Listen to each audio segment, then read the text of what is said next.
Welcome and thank you for joining us for the second half hour, The Factor Uncensored. Two people from the opposite ends of the spectrum have started a debate on watching porn.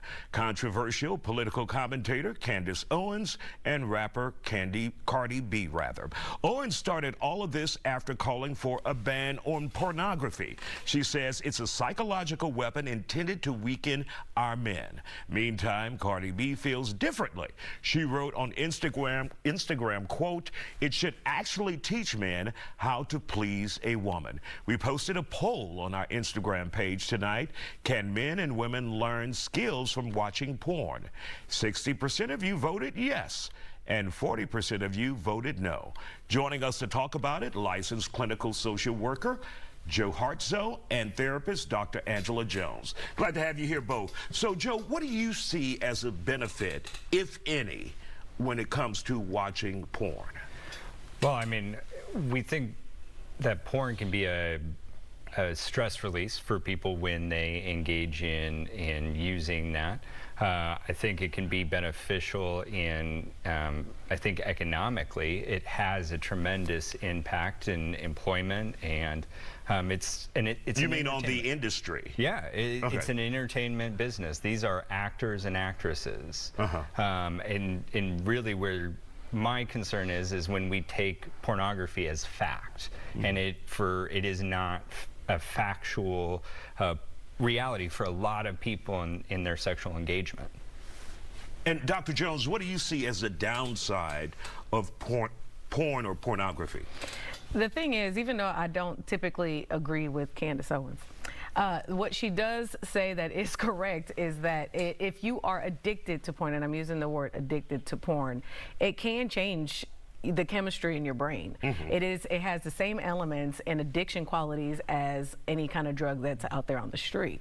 So there is an addiction to it. When you watch it, you get a boost of all those good serotonin, dopamine receptors in your brain, and people get addicted to that feeling, and then therefore they want more, and more. And then the fact that it's not only that you want to get rid of porn, it's about the access to porn. It's just too accessible to everybody. Our kids are able to access it at such early ages. So I just, you know, the fact that you could just pick up your phone, click on something really quick, and then boom, it's there. That's the main problem. And so when you say someone is addicted, how does this impact their real life? How does it impact their husband or wife or their partner?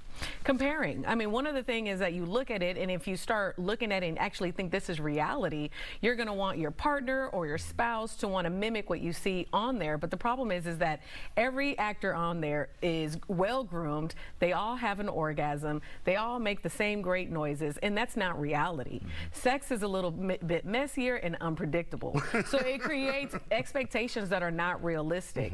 Also, with the addictive qualities, I'm seeing men, even in my practice, come in earlier and younger with erectile dysfunction because the only thing they have been training their bodies to get used to is watching porn and honestly the squeeze of their hand, which we call like the death grip. So there's actually a lot more than that, but that will take a long time to list. But there are a lot of unfortunate downfalls to watching pornography. But Joe, you would warn against addictive behaviors as well, though, right? You're not like, don't watch it every 10 minutes. Right, I do agree with the doctor, and the issue for me is when we decide not to engage in healthy, fact-based sex education, and we leave young men to use this material as their substitute to try and replace what they should be learning about sex in a healthy and safe environment, and looking to this medium to quote-unquote learn skills. But is there an element that would be valuable if you watch porn, I hate to say this, in moderation or every now and then? Is there any education that you can get out of this, or is it the expectations for real life is just not like that, where everyone has a perfect body? We have to realize that porn is there for entertainment purposes. It's not there technically for educational purposes. There are actually videos and there's things like that out there for educational purposes. So to say pornography is for educational purposes, you're kind of twisting it. But can you learn from pornography? Absolutely. I mean, you just have to watch a couple of videos and you're going to learn a new trick, a new move, a new something that you probably didn't even know existed, and you may want to try it with your spouse. And that's the positive elements of it. Like if you watch it in moderation or with consent with someone. But there's always like this gray area of knowing like, okay, when is too much, and you know, when should I just be completely a no? It's really about your morals, values, and your beliefs.